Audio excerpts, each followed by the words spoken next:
And there we are. Good morning, everybody. It's Tuesday, May 21st, and we're back live from Las Vegas. It's your good pal, Jeremy Dog Danley, here with another edition of Bar Comedy USA News, and I'm about to go live on the air with Double T 96.7 FM. So, out of Rockford, Illinois.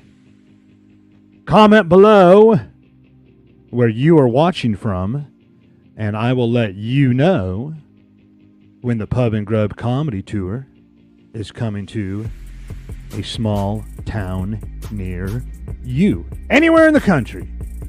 Just let me know where you're watching from in the comments below. Today we're going to talk about the dumb debates comedians have in the green room, and then possibly you can add your opinion to the topic I'm going to bring up with Double T. And I give him a call here in just a quick second. All right, stand by. I'll be right back. And then after my conversation with Double T, I'm going to do some shout-outs to the Bar Comedy USA superstars that crushed it on the Pub and Grub Comedy Tour last weekend, plus talk a little bit about the World Series of Comedy. So stick around. I'll be right back.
Here we go.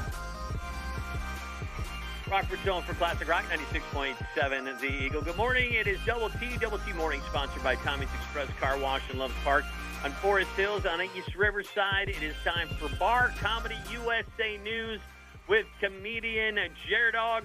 Dog, what is going on? I'm talking to you, so you survived your trip to Texas. I'm glad to hear that. I totally survived my trip to Texas, Double T, and as we talked about last week, I was a little bit nervous about performing comedy in Texas and wondering if I would survive to talk to you this week, which clearly I did, but I will tell you, Double T, the most difficult thing about performing in Texas was not the stage time.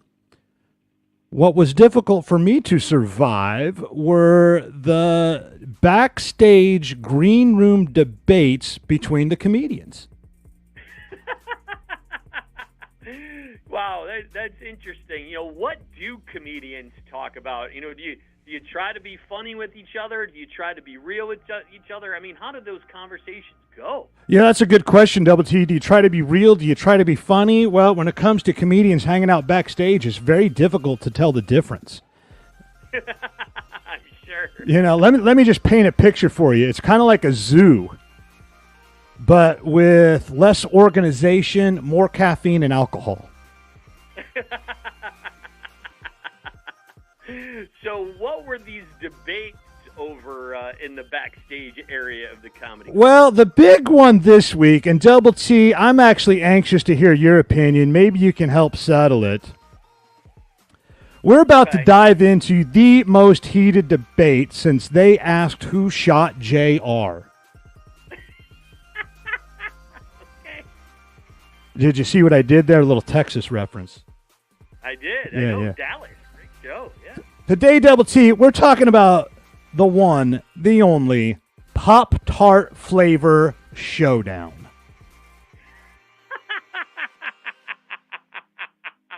Yep. Yeah. The breakfast of champions, isn't it? It's Double T, you may say Pop-Tarts are the breakfast of champions, but in my household, little chocolate donuts have been on my table since I was a kid. I got to be honest, Dog. Yeah. I don't like Pop-Tarts.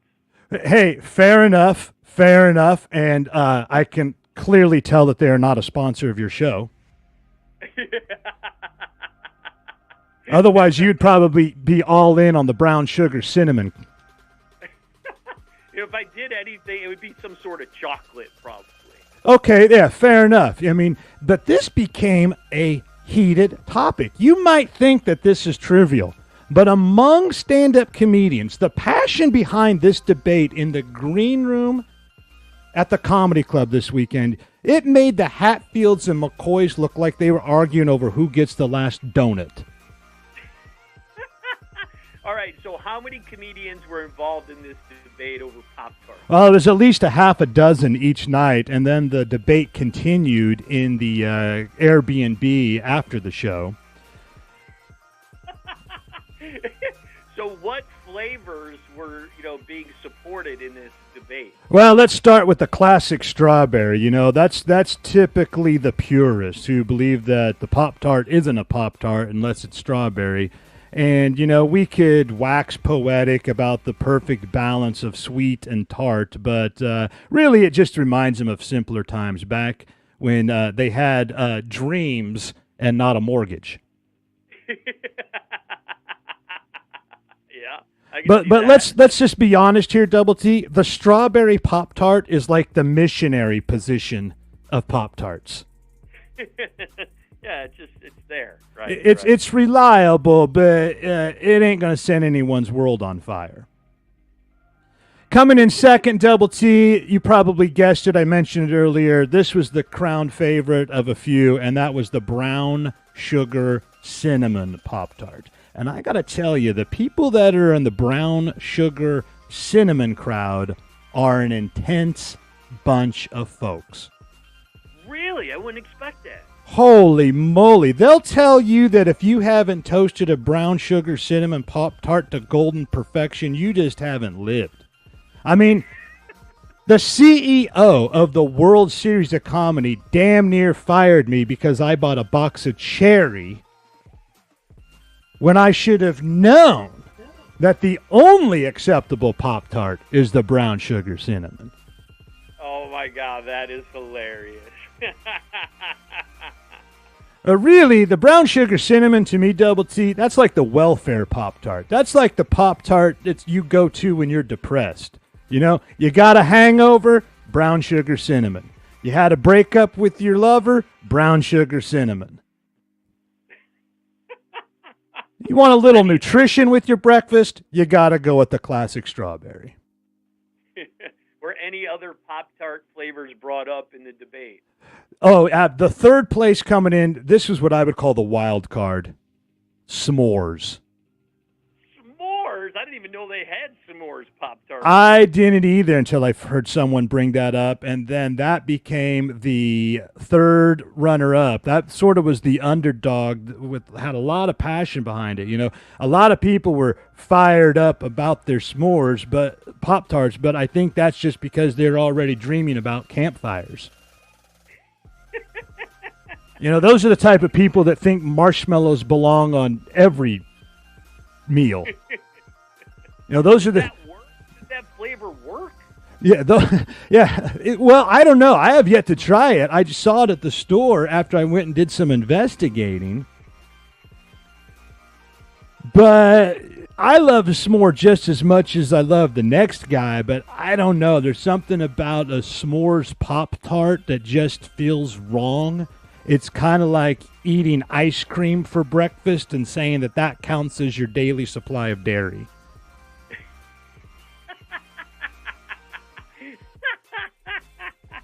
Well, this sounded like it was a pretty heated battle between these Pop-Tarts. It really was. And Double T, I got to tell you, which favors the best? Hell, I don't know. It's just really all about what floats your boat. For me, the best Pop-Tart flavor is the one I'm eating at 2 a.m. when I'm too drunk to care. It's Bar Comedy USA News with comedian Jared Dog. Tell everybody about the Pub and Grub Comedy Tour and where they can find it. Hey, this summer, you want to head out to the Pub and Grub Comedy Tour. We bring live stand-up comedy to nightclubs, taverns, neighborhood restaurants, and bars located in the nooks and crannies of America. A lot of these places have outdoor beer gardens. Summertime is great for that. You can get a little bit of comedy under the stars while you battle the mosquitoes and possibly enjoy a s'mores Pop-Tart straight from the campfire. Go to barcomictix.com. barcomictix.com to check out where we're coming with the Pub and Grub Comedy Tour in the coming months. Rockford's home for Classic Rock, 96.7 The Eagle. Oh, Pop-Tarts. Oh, Pop-Tarts. The old Pop-Tart debate.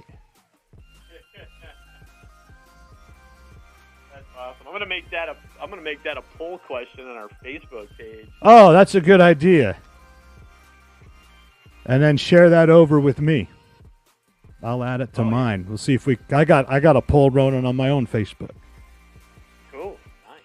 Very good. Check that out.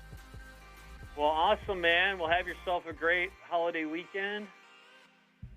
You too, Double T. And next week we'll be talking about what it's like to do comedy in outdoor venues during the summertime. Okay, cool. That sounds good. Okay. Thanks, man. Thank you. Talk to you next week. All right. Yep. Bye. That was Double T checking in with another edition of Bar Comedy USA News from 96.7 The Eagle. Stick around. I'm going to be right back. I'm going to bring up my list of the Bar Comedy USA superstars who went on the road last week with the Pub and Grub Comedy Tour all over the country. Give some shout-outs. I'll be right back. Hang on.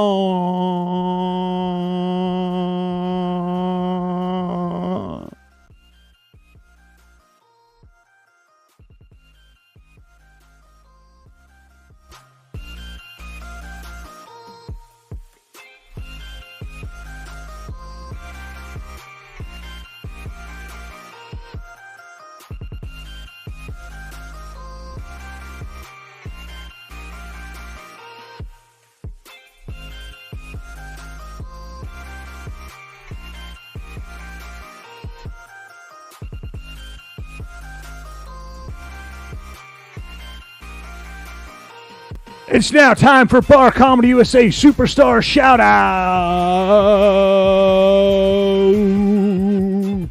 Last week, killing it on the Pub and Grub Comedy Tour, we had Nathan Timmel and Larry Smith heading to the Freight House in Stillwater, Minnesota, a real cool venue. And they had a nice crowd there, a great turnout, and they're looking forward to bringing the Pub and Grub Comedy Tour back in the coming months. We've also have David James Spaliaris and Todd Glover went to Miller's Hillside Pub and Grub in Coloma, Wisconsin, and that was a fun one. They always serve a nice meal beforehand. They bring in a nice intimate audience. They pack the place out. That's a real fun show, and they're going to be picking things back up in the fall. Also, I want to give shout out to Ed Burrows and Carlin Haggerty. Performed for a packed house at the Foolish Pleasure Firehouse. That was in Strum, Wisconsin. They love their comedy in Wisconsin, I got to tell you. And then we had Billy Ray Bauer and Bill Stone. Guys, you did a great job for their first ever Pub and Grub Comedy Tour at the Kin in Kilt in Marion, Ohio. It's also a place that does axe throwing, which is a little nerve-wracking going into a venue like that when you're a comedy. Because the last thing you want to do in a venue where they do axe throwing, you don't want to tank, you don't want to bomb. Fortunately, no axes were thrown as Billy Ray and Bill Stone did an amazing job. We got a great report. They absolutely loved them, and they can't wait for the next show next month. And then at the Tap House 1637 in California, Maryland. Shout out to the folks there for bringing in a monthly comedy series with us. Milton Wiley and Andy Gunnan really brought their A game. I don't know if the people in the crowd that night knew this, but earlier in the day, Milton was on his way there. He hit a pothole on the highway, completely destroyed his axles.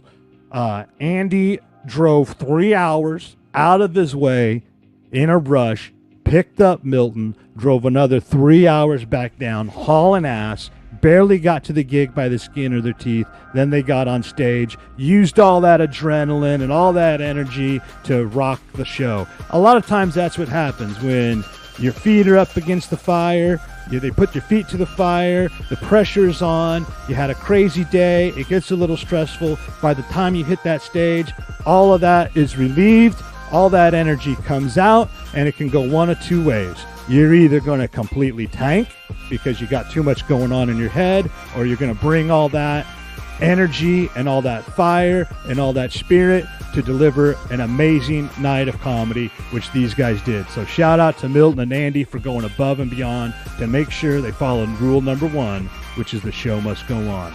So thanks for watching. This is another edition of Bar Comedy USA News. I'm your good pal Jeremy, Jared Dog Danley. Comment below where you're watching from, and I will let you know when the Pub and Grub Comedy Tour is coming to a town near you. I'll also let you know when the World Series of Comedy is coming to a city near you. Let me know also what your favorite Pop-Tart is so we can finally settle this debate. All right, that's it for now. I'll see you next week. Dog bless America.